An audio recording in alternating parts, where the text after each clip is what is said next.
KTN Station for Excellence. Welcome to another episode of Democracy Watch. I am Victoria Olabode. Our guest is the coordinator, religious leader, Anti-Corruption Committee, Bishop Emmah Isong. You're welcome to the program. Thank you so much. Yeah, first, I'll ask you, in your own view, what do you understand by corruption? Hi, thank you for the question, because one of the problems we have now is properly defining corruption. Corruption, very quickly, is an art of cutting corners, depriving others, or intruding into public funds, pinching the public funds, or doing things in a way and manner that will cause harm to the next person. It also means misuse of public funds to personal aggrandizement. Corruption also can be seen as bad behaviors. Corruption also is a lack of accountability in whatever you are doing, right in this studio to offices, even in your family, husband, wife, and children. There are corruptive practices in homes, which of course has become people have grown up to practice them in the offices, because they say the English you refuse to correct in primary school, you will speak them after school. So the habits we learn while in school, exams malpractices, and lack of returning change after buying something across the road. Women giving their husbands wrong list for market and and then making some money. Students inflating school fees, and the corruptive practices are so vast that one can just say corruption is dishonest actions. Okay, so are this what is responsible for all the levels of corruption in our country? You know, all these habits. Corruption in Nigeria, you should know that we don't agree totally with Transparency International. I would not want my country to be disrespected. But if you base your statistics, current Transparency International rating of Nigeria, because in corruption, it affects your public rating, affects your external credibility and international respect among Committee of Nations. Nigeria is supposed to be 32nd in Africa, 140 something in the world, according to international rating. So corruption is affecting whims and caprices of even our economic activities. Present economic situation in Nigeria is not caused by only lack of what to do. It's also caused by what we did. We are getting punished. You and I are getting punished for what we did several years ago. I don't care who was in government 20 years ago or 30 years ago. Don't want to indict anybody. We are all getting punished for what we do, because when you have a visitor coming to your house by 5 p.m. and between 9 a.m. and 4:30, children are picking meat from the pot, people are stealing fish, people are hiding bread, some are going to the kitchen with a spare key to pinch from the amala and the wedu, and the visitor arrive by 5. Okay, let's pray for the food, it's time to eat, and they say there's no food. And you say, oh, it is the person that opened the door. We start blaming ourselves. We are doing blame game right now. All of us are culpable in the incidences of corruption. The leaders are grown up today, who are legislators, who are politicians, who are pastors. They were once students of schools who were altering their results, who were cutting corners, do one thing or the other. And it's high time we came to a point that let's fight corruption. Because if we don't fight corruption today, in the next 20 years, our children and grandchildren will not have a country to stay in, called Nigeria, and that's very dangerous. Now, given the materialistic culture of Nigerians presently, do you think it would be easy to stamp out corruption in Nigeria? We must all come to a point that, okay, we are all beneficiaries of corrupt practices. Corruption has taken us into a fake glory, seen big houses on both sides of the road with no road to pass. We've seen giant generators in people's houses, and your neighbor does not have I better pass my neighbor. What is going to happen to you when you drive those big cars and when you live in those big houses and your neighbor's children have not gone to school and they are still looking for food to eat? the result is going to be a big revolution against ourselves. We are shooting ourselves on the foot. We have come to a point we must all together agree. Apart from government, that's why the religious leaders anti-corruption committee have come to say we cannot leave corruption to government alone, because government comes, government goes, you know. But we still remain Nigerians, and we have no other country than Nigeria. I told somebody the other day, even if war breaks out in this country and God will not allow it, we Nigerians don't have a way to run to. But our population, we are highly jealous and hated, envied by our neighbors. Of course, Nigeria is even surrounded by French territories. Are you aware? Nigeria is an English-speaking country, does not have English neighbor. We don't have an English neighbor. Off to the north, south, east, west of Nigeria are French-speaking. And I don't think you speak French. Many Nigerians also don't speak French. So we wouldn't even have where to run to. So we are left with only one option, because America is even deporting Nigerians. British are refusing them visa. In Italy, they are killing them. In Libya, they are tormenting our girls. So what is our option? Our option is to all come back home and build this great nation. And we will not leave it to the hands of a few. We're all going to put hands on deck and how to deal with the cankerworm, the cancer called corruption. Because corruption is the bane and the pivot in which all other criminal activities revolve in Nigeria. Corruption is the mother of crime. Corruption is the mother of kidnapping. Corruption is the mother of armed robbery. It is the inequality and unaccountability in society that throws up social vices and agents called kidnappers and armed robbers. So we are all left. It's possible to fight corruption in Nigeria if Nigerians are convinced that corruption is not just EFCC pursuing one politician that stole money during election, but corruption also includes me and you watching over ourselves and doing the right things in our offices and making sure that things are done the right way, because it's Nigerians' tendencies and Nigerians' frequencies in cutting corners, our tendencies in subverting rules. You know, even if there's traffic in Lagos now, you see the way Nigerian will drive. You want to break the rules, want to overtake, want to double cross. That tendency are corruptive tendencies in Nigerians. Competitive tendencies, trying to make me and you compete. We are not looking over one another as neighbors. So if we fight corruption, Nigeria will be a better place to live. Then you can be sure that the passport you pay in the immigration office, that's the amount you should pay. You can be sure the policeman that stopped you on the road is officially sent to the checkpoint and has no other intention to extort money from you. And prices of things will come down, because prices of goods are overinflated because of corruptive means of distribution of commodities. I'll give you an example. One day somebody told us, whether it's true or not, it's just a good story. The state government called all principals of schools and told them from today school fees is 20,000 naira. The principals came down, announced to all their schools, they called the Commissioner for Education, for instance, and said, did you hear that the state government said that school fees will be 25,000? And the principals went and called all the parents, all the teachers, and said, did you hear? School fees is 30,000. I was just been informed. And the teachers called the parents. Parents-teacher association said, now listen, school fees is 40,000.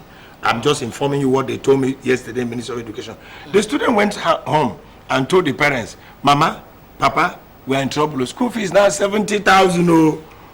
So who is corrupt then? You can see that corruption from the hierarchy and whims and caprices of our society. We are all culpable. Our little children, our students can't take real jam. Students can't write real WAEC.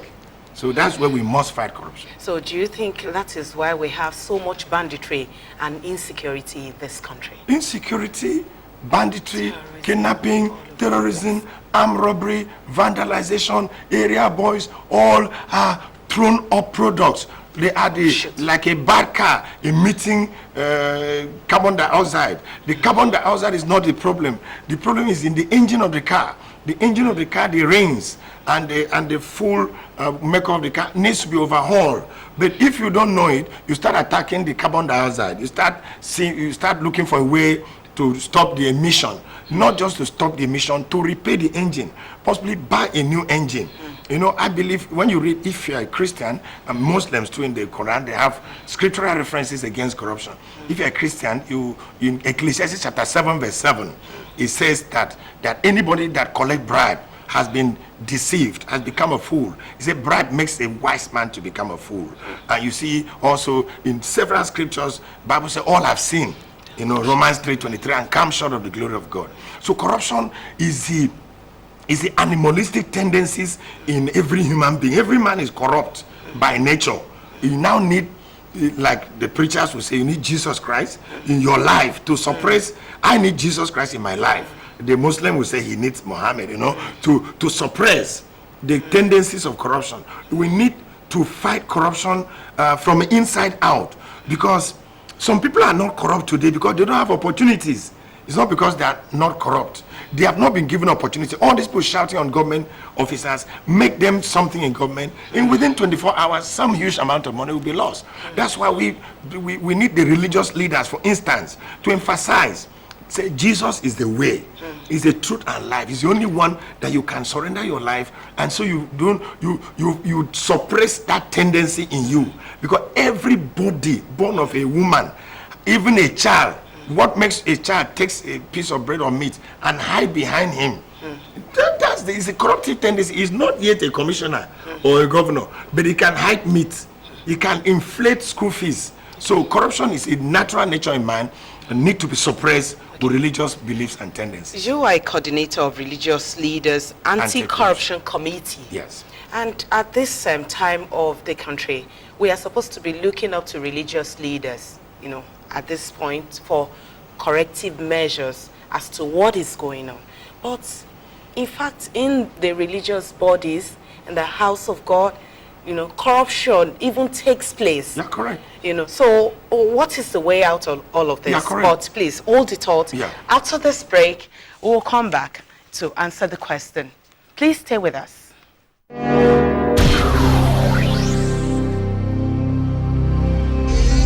Democracy Watch, here on NTA Lagos Channel 10. NTA 10, station for excellence. Welcome back. The program is still Democracy Watch, and our guest, I've been speaking with the coordinator of religious leaders, Anti-Corruption Committee, Bishop Emmah Isong. And before we went on the break, I just asked you that, you know, as a religious man, and, you know, we will be expecting that, you know, the religious bodies will help root out corruption in Nigeria. But there are even corruption going on, you know, That's true. in the house of God. That's so correct. What's the way out of this to help yeah. Nigeria against Let me corruption? lay a little foundation. Our committee, the Religious Leaders Anti-Corruption Committee, made up Muslims and Christians, was facilitated by the U.S. Department of State's U.S. Embassy in Nigeria, and thanks to other international communities who came and motivated us. Why were our senior brothers, our international communities, worried about Nigeria? Because they have investment here, and they are worried about the way our names are going. And they came to a point. There is no way you can fight corruption without, first of all, cleaning the house that fights corruption. And the house that fights corruption are the religious ministers themselves, whether they are imams or pastors. And so it was important that judgment starts from the house of God. And I want to believe that some of the things going on in the churches, is a result of even us fighting corruption. I'm sure that years ago, you would never hear anything. You would think that nothing was happening. So it is good to separate the goat from the sheep. It's good to, because sometimes the broom that sweeps the house may not be a very clean broom, and that gets the house dirtier. So for the other part of your question, how can religious leaders help in fighting corruption in Nigeria? Very easy.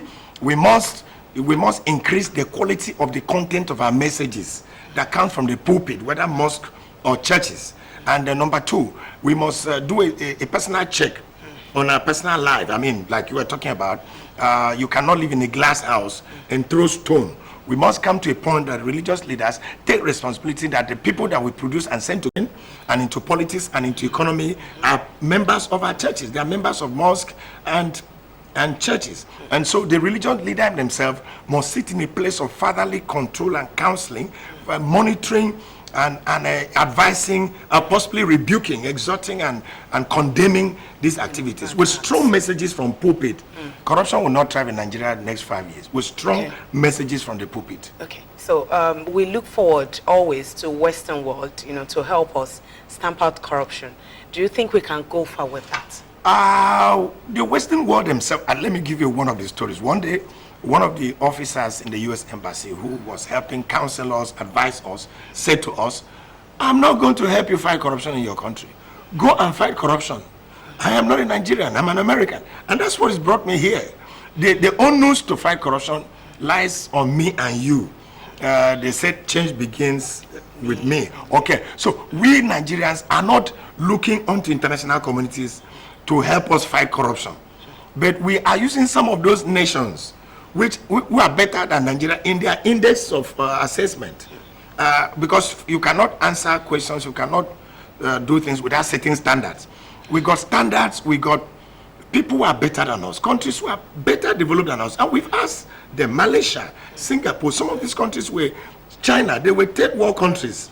While Nigeria was still third world country, they have passed us. South Africa, we helped South Africa to fight appetite. And now today, Nigerians are suffering from the persecution in South Africa. Nigerians don't have need to go on abroad for medical checkup or education. There are so many Nigerians schooling in Ghana. Are you aware there are more than 6 million Nigerians in Cameroon? Do you know how many millions of Nigerians are schooling in Ghana? Ghana here, 30 minutes flight or 40 minutes. So there must be something that caused this traffic to Italy, traffic to America. Go to American embassy this morning. You're going to see the numbers of Nigerians queuing up for embassy visas, and you don't know even how many will be given. So if we make our country better, because they say the way you lay your bed, so you lie on it. Let's make this country better so that instead of us trooping out every day to countries that will not even respect and receive us, we will have people from those countries trooping into Nigeria, coming to enjoy our rich food and culture, our rich religious heritage, our rich geographical position and situation. Nigeria is a good country, great country, good people. We can make the country better when we deal with bad governance. We deal with social vices. We talk to ourselves. For instance, one of the causes of corruption activities in Nigeria is a breakdown of family value.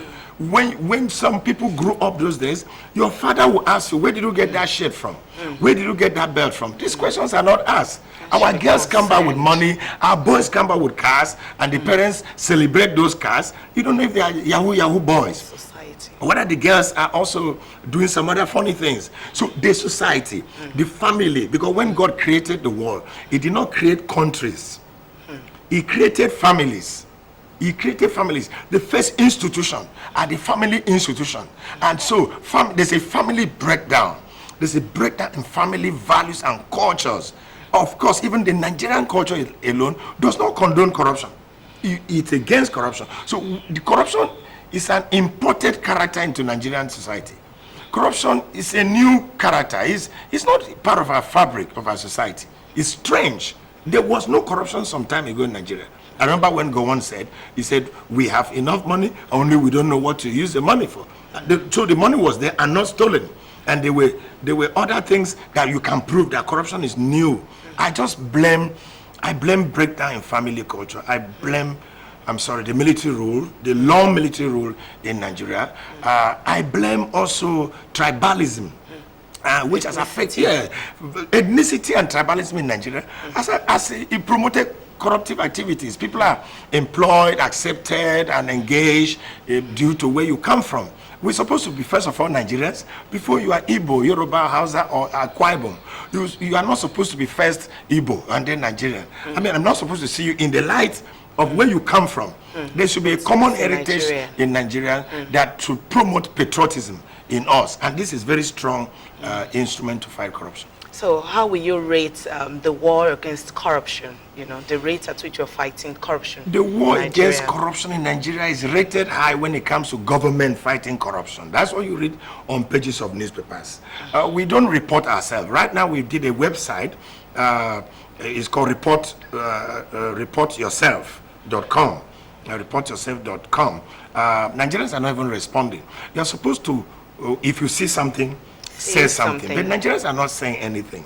People are afraid to be incriminated. They're afraid to be, involved in criminal activities. In Europe, in America, in developed countries, if anything is going on around your neighborhood, one phone call to the police. We should report criminal activities and corruptive activities to the government agencies that are involved without fear or favor. Nigerians are not reporting. So government fighting corruption, to me, they are trying their best. If they can even expand the scope, they should not just fight politicians. Government should be involved in developing systemic structures, because corruption is also a breakdown in the system. If there is a system that is solid, even though you and I are corrupt, it will be difficult for us to carry out our nefarious activities. That means the armed robber will come to an environment, he's an armed robber, but he's not able to rob because the system has checked him, the structure. So government should provide enabling environment that can forbid corruption, that can make, okay, even if we cannot stop corruption, let me say this, we can make corruption absolutely difficult, so much so impossible that the person that will find himself corrupt always almost know in his heart he will soon be caught. If the system goes that way, we have no problem. Thank you very much for coming on today's program. Victoria, we wish we can go on. And our guest for today's program has been the coordinator, Religious Leaders Anti-Corruption Committee, Bishop Emmah Isong. Thank you for coming on the program, sir. Thank you, Victoria. So we'll come to your way again next week on this program, Democracy Watch. I'm Victoria Olabode. Thank you for joining me.